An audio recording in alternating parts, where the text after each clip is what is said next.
जब भी आप टेक्निकल राउंड के इंटरव्यू में जाते हैं या मन स्टैक के इंटरव्यू में जब भी आप जाते हैं तो एक क्वेश्चन बिल्कुल कॉमन है हर इंटरव्यू के लिए, तो हर इंटरव्यूअर आपसे पूछता है। ठीक वैसे ही जैसे हर इंटरव्यू में टेल मी अबाउट योरसेल्फ पूछा जाता है, वैसे ही टेक्निकल में हमेशा यही पूछा जाता है एक्सप्लेन योर प्रोजेक्ट। ओके, तो ये एक ऐसा क्वेश्चन है एक्सप्लेन योर प्रोजेक्ट, ये सभी इंटरव्यू के अंदर कॉमन है। तो इस वीडियो के माध्यम से मैं आपको बताऊंगा कि मन स्टैक के ऐसे इंटरव्यू या ऐसे कैंडिडेट जो इंटरव्यू के प्रिपरेशन कर रहे हैं, ठीक है, या किसी भी टेक्नोलॉजी में इंटरव्यू की प्रिपरेशन कर रहे हैं, ठीक है, वो इस क्वेश्चन का आंसर आपको कैसे देना है, इसका कैसे आपको प्रैक्टिकली एक्सप्लेन करना है, ठीक है, ये आपके लिए बहुत हेल्पफुल होने वाला है। क्योंकि बहुत सारे ऐसे स्टूडेंट्स मैंने देखे हैं कि उन्होंने टेक्निकल क्वेश्चन के आंसर तो बहुत अच्छा दिया, लेकिन जब वो प्रोजेक्ट एक्सप्लेन करने की बारी आती है, जहां पर उनको प्रोजेक्ट के बारे में बताना होता है, वहां पर वो प्रोजेक्ट के बारे में एक्सप्लेन नहीं कर पाते, या जो इंटरव्यूअर सुनना चाहता है उस चीज के अलावा वो सब कुछ एक्सप्लेन कर देते। तो मैं इस वीडियो के माध्यम से आपको ये बताने वाला हूं कि जब भी आपको इस तरीके का कोई क्वेश्चन पूछा जाता है कि प्रोजेक्ट को कैसे एक्सप्लेन करना है, प्रोजेक्ट का क्या आर्किटेक्चर है, तो प्रोजेक्ट से रिलेटेड मन स्टैक में या किसी भी टेक्नोलॉजी में क्या इंपॉर्टेंट क्वेश्चन पूछे जाते हैं, वो सभी चीजें मैं आपसे डिस्कस करूंगा। तो सबसे पहली बात ये होती है कि जनरली कुछ स्टूडेंट को ऐसा डाउट होता है कि हम प्रोजेक्ट बनाएं या ना बनाएं, या प्रोजेक्ट को हम अपने रेज्यूमे में मेंशन करें या ना मेंशन करें, या प्रोजेक्ट यदि अपन मेंशन करें तो उसमें क्या क्या चीजें मेंशन करें रेज्यूमे। तो मैं आपको क्लियर करना चाहता हूं, देखो बिना प्रोजेक्ट के आपका इंटरव्यू कभी भी क्रैक नहीं होगा। आप यदि प्रोजेक्ट एक्सप्लेन नहीं कर पाओगे या आपने प्रोजेक्ट नहीं बनाया है तो आपको इंटरव्यू में जाना ही नहीं चाहिए। पहले आप प्रोजेक्ट बनाइए, प्रोजेक्ट को प्रॉपर वे में आपको एक्सप्लेन करते आनी चाहिए, ठीक है। प्रोजेक्ट के अंदर के जितने भी टेक्नोलॉजीज आपने अपने प्रोजेक्ट में यूज किया उनका नॉलेज आपको होनी चाहिए। यदि आपकी इतनी प्रिपरेशन है तभी आप इंटरव्यू में जाइए, क्योंकि बिना प्रोजेक्ट के आप इंटरव्यू क्रैक नहीं कर सकते, ठीक है। तो आज के डेट में इंटरव्यू में स्टूडेंट का सिलेक्शन ना होने का सबसे बड़ा रीजन यही है कि वो प्रोजेक्ट एक्सप्लेन नहीं कर पा रहे हैं। उसने अपने टेक्नोलॉजी का नॉलेज दिया, कोई कहीं से कोचिंग लगाया या सेल्फ लर्निंग की या यूट्यूब से लर्निंग किया, उसने टेक्नोलॉजी के बारे में तो सीख लिया, मन स्टैक पढ़ लिया, मोंगोडीबी पढ़ लिया, एक्सप्रेस, रिएक्ट, नोड सब पढ़ लिया, क्वेश्चन के आंसर भी बता दिया, लेकिन प्रोजेक्ट में उसका डब्बा गुल हो गया। तो मेन इंपॉर्टेंट थिंग क्या है कि आपका प्रोजेक्ट का नॉलेज आपको बहुत अच्छे से होना चाहिए। तो क्या पहला क्वेश्चन क्या है, can you explain your project, ये क्वेश्चन पूछा जाता है। तो इसमें आपको आंसर कैसे देना है, सबसे पहले आपको अपने प्रोजेक्ट का टाइटल बताना है कि my project is real estate management system, और इन्वेंटरी मैनेजमेंट सिस्टम, और होटल मैनेजमेंट सिस्टम, और रेंटल सिस्टम,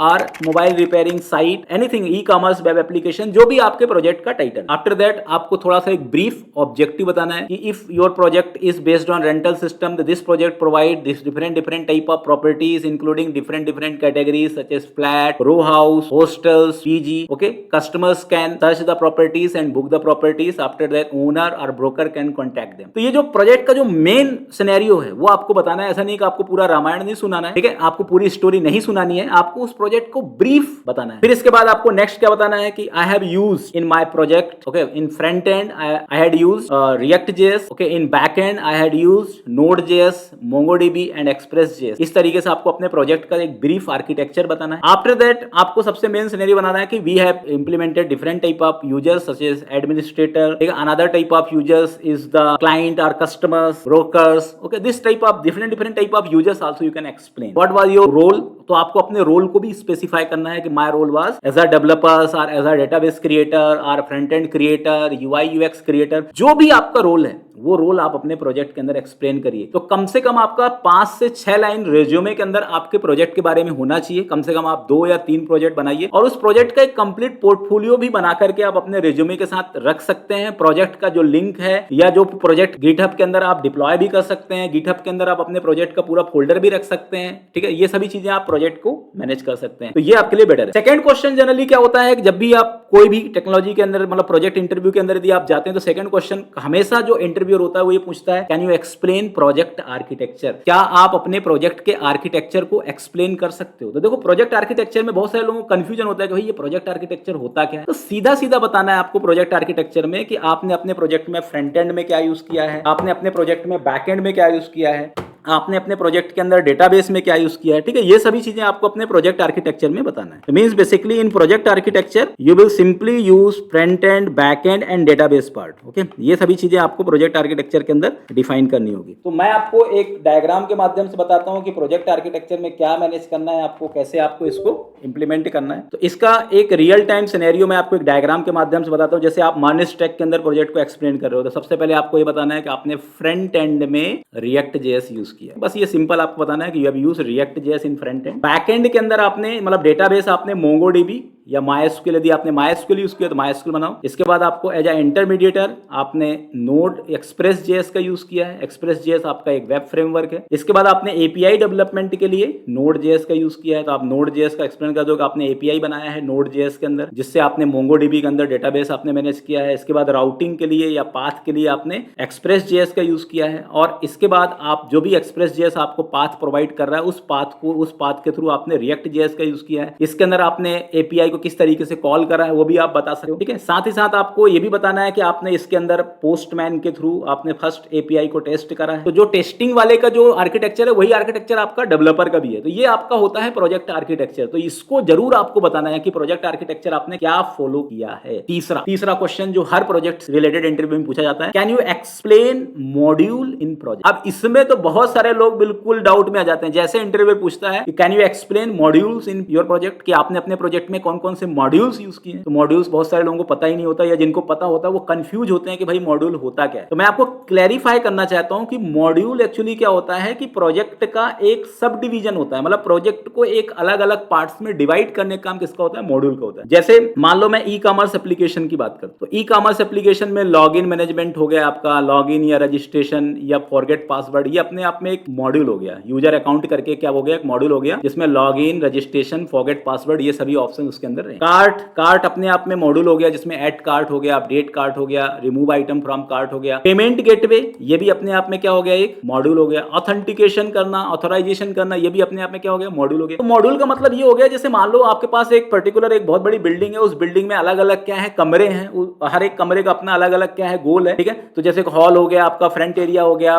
ठीक है, डेवलपर एरिया हो गया, मीटिंग रूम हो गया। तो ये सब क्या हो गया आपके इस पर्टिकुलर एक ऑफिस के अंदर की क्या हो गया, अलग अलग मॉड्यूल हो गए। वैसे आपके प्रोजेक्ट के अंदर मॉड्यूल होते हैं। तो मॉड्यूल और यूजर्स में आप बिल्कुल कंफ्यूज मत होइए। जैसे एडमिनिस्ट्रेटर आपके प्रोजेक्ट का एक यूजर है, सब एडमिन अपने आप में एक यूजर है, कस्टमर एक यूजर है। तो यूजर्स और मॉड्यूल में बहुत सारे लोगों को कंफ्यूजन होता है। तो मैं आपको क्लैरिफाई कर देता हूं कि module is the sub part of the project. किसी भी प्रोजेक्ट के जो छोटे छोटे पार्ट होते हैं, जो इंपॉर्टेंट पार्ट होते हैं, उसे अपन क्या बोलते हैं, मॉड्यूल्स बोलते हैं। और जनरली आप जरूर अपने प्रोजेक्ट के अंदर के मॉड्यूल्स के बारे में जरूर पढ़ के जाइए, क्योंकि यदि आपको प्रोजेक्ट के मॉड्यूल्स पता नहीं है तो सामने वाला इंटरव्यूअर 2 मिनट में पता कर लेगा कि आपने प्रोजेक्ट नहीं बनाया है, क्योंकि मॉड्यूल वाइज ही प्रोजेक्ट बनता है। आप किसी आईटी कंपनी में भी ज्वाइन करते हो तो पूरा प्रोजेक्ट एक डेवलपर नहीं बनाता। हर डेवलपर को एक अलग अलग मॉड्यूल या सब मॉड्यूल असाइन किए जाते हैं कि आपको इस सब मॉड्यूल में काम करना है। तो ये चीजें आपके लिए बिल्कुल रिक्वायर्ड है।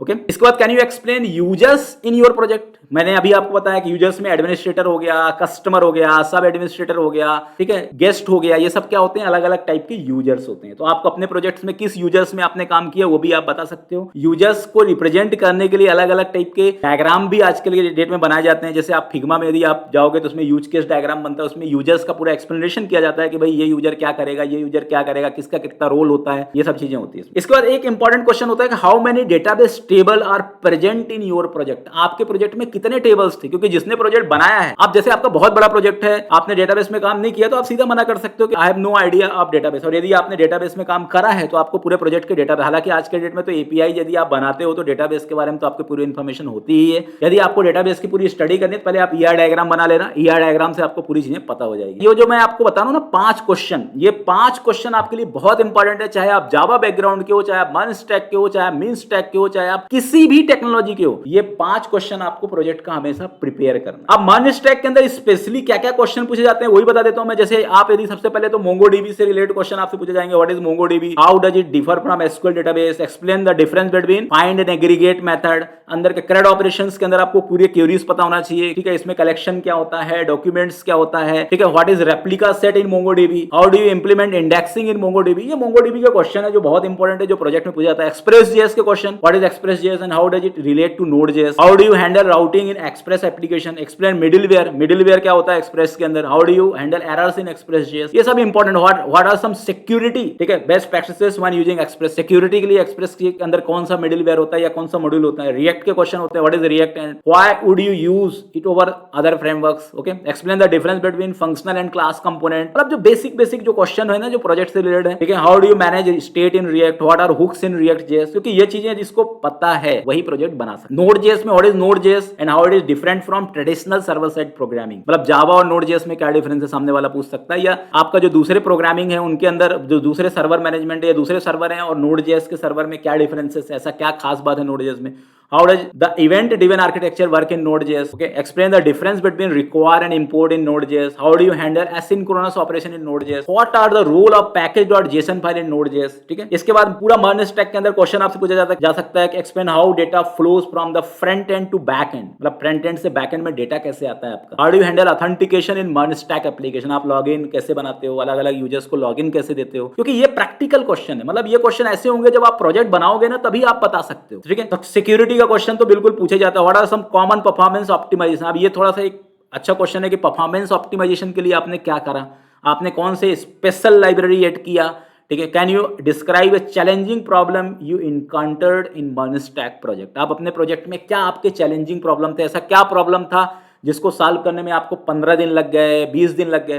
तो ऐसे क्वेश्चन सामने वाला इंटरव्यूअर आपसे इसलिए पूछता है कि जब प्रोजेक्ट आप बनाओगे ना तभी इस तरीके के आंसर आप दे सकते हैं।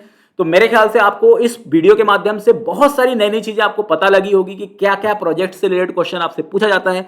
MERN स्टैक में मोंगो से क्या क्वेश्चन पूछा गया, नोड से क्या पूछा जाएगा, रिएक्ट से क्या पूछा जाएगा, ठीक है। इस तरीके से आपका पूरा का पूरा मैंने पूरा प्रोजेक्ट के रिलेटेड जो सबसे इंपॉर्टेंट पॉइंट्स थे वो मैंने एक्सप्लेन किया। Thank you.